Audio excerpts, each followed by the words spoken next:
everyone, this is Ethan from Latchel, here for another Maintenance Monday tip. Today I'm going to talk about controlling costs when dispatching vendors. Of course, we all know how important it is to control costs. It's good if you're an owner-operator. It's good for keeping your NOI high. If you work with third-party owners, you know it's good for keeping them happy and keeping their income high.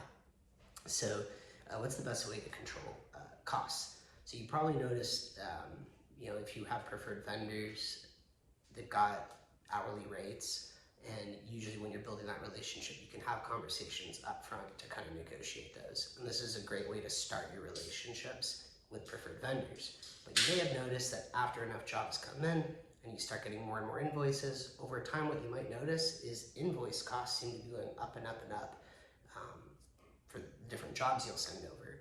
And if you don't see it as a trend, sometimes you get this one-off crazy expensive job. And so generally, hourly rates aren't going to be the best way for you to actually control costs. They're great ways for you to start the relationship to negotiate.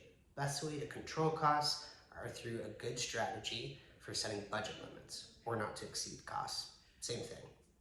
So the question is what's the best way to actually do these? At Latchel, the way we do it is we have an approved limit.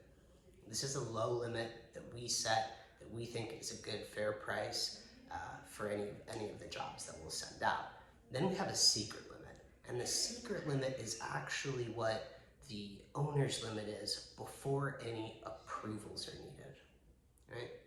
And so what you can do is you can have that secret limit that you and your team knows, but what you send to the vendor isn't that limit. You're gonna send a different approved limit that really is kind of gonna be the best price that you think you can get for that job. Now, what this does is it means you're gonna get called a little bit more from vendors once they go out to properties and they start doing work and they say, ooh, I'm not gonna be able to do this at 150 bucks. I'm gonna need to do this at 200. So you'll get that call.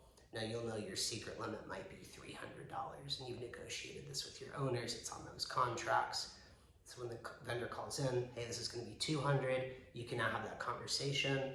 Hey, why is it 200? Okay, that makes sense. Can we get it done for 180? Boom. Now you're doing a great job for your owners, good service for you. So you use that approved limit that you can send out on the work order, and then behind the scenes you've got your secret limit. That's how we work. Works really well for us. It's how we help our customers control cost, but you can do this in your business too. Hope that helps. Leave comments below. Happy to jump in on this conversation and explore. Thanks.